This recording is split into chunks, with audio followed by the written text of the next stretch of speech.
Dito po, sa checking ito, may nakatatak po dito na certified true copy of the digital copy on file. Now, Madam Witness, pwede po ba malaman namin nasaan po ang original ng checking ito, kung alam po ninyo?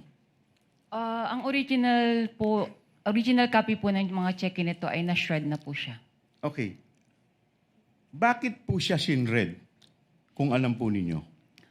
As per bank policy po, lahat po ng mga negotiated checks ay may retention period lang po ng 1 year. Kaya ito po ay sineshed na. Okay. So sinasabi po ninyo na ang mga cheque ay sinisred.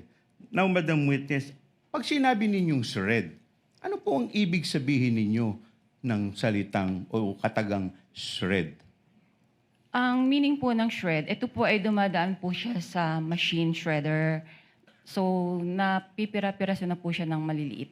Okay. Now, Madam Witness, sabi ninyo yung physical copy ng mga checking ito ay na-shred na. Ngayon, ano ang relasyon netong digital copies na ito sa mga cheque na galing sa land bank na binabanggit mong cheque?